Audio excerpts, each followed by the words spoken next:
गांव के एक छोटे से कच्चे घर में 25 साला हैदर अपनी बूढ़ी माँ के साथ रहता था। उम्र तो उसकी जवानी की थी, मगर हालात ने उसके चेहरे पर वक्त से पहले थकन लिख दी थी। बाप का साया बरसों पहले उठ चुका था और घर की सारी जिम्मेदारी हैदर के कंधों पर थी। हैदर सुबह सवेरे फजर की अजान के साथ उठता, वजू करता और अल्लाह से बस यही दुआ मांगता, या अल्लाह मेरी माँ को सलामत रखना, बाकी सब कुछ मुझ पर आसान कर देना।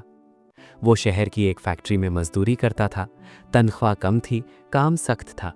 गर्मी में पसीना बहता, सर्दी में हाथ कांपते, मगर उसके कदम कभी ना रुकते, क्योंकि उसे मालूम था कि घर जाकर उसकी माँ उसके इंतजार में बैठी होगी। एक दिन फैक्ट्री के मालिक ने अचानक ऐलान किया कि काम कम हो गया है, इसलिए कुछ मजदूर निकाले जाएंगे। बदकिस्मती से हैदर का नाम भी इस फहरिस्त में था। 25 साल की उम्र में उसके ख्वाबों को जैसे किसी ने रोक दिया। जेब में सिर्फ चंद 100 रुपए थे और घर में बीमार माँ। वो खाली हाथ घर लौटा।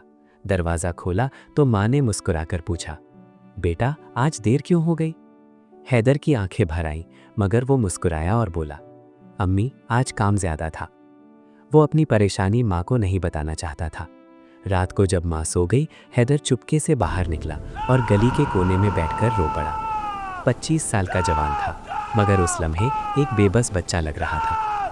अगले दिन से उसने हर दरवाज़ा खटखटाया, हर दुकान पर पूछा, हर फैक्ट्री में दरख्वास्त दी, मगर कहीं काम ना मिला। गुर्बत जैसे उसका पीछा छोड़ने को तैयार ही ना थी। एक शाम जब वो थका हारा घर आया तो देखा माँ के हाथ में एक पुराना डब्बा है। माँ ने वो डब्बा उसके हाथ में दिया। उसमें उसकी मरहूम बाप की घड़ी और कुछ जेवर थे। माँ ने कहा, बेटा ये ले जाकर बेच दो, तुम्हारे ख्वाब ज्यादा कीमती हैं। हैदर की आंखों से आंसू बहने लगे। उसने माँ के हाथ पकड़कर कहा, अम्मी मैं आपकी निशानी नहीं बेचूंगा, मैं मेहनत करूंगा, कुछ भी कर लूंगा, मगर हार नहीं मानूंगा।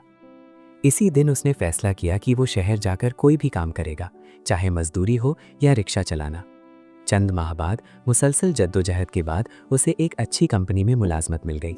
तनख्वाह कम थी, मगर मुस्तकिल थी। पहली तनख्वाह हाथ में आई तो वो सीधा घर आया, माँ के हाथ पर रख दी और बोला, अम्मी ये आपकी दुआओं का सिला है। माँ की आंखों में खुशी के आंसू थे। 25 साल का हैदर अब भी गरीब था, मगर वो हारा हुआ नहीं था, क्योंकि उसने सीख लिया था कि असल दौलत माँ की दुआ और हौसला होता है।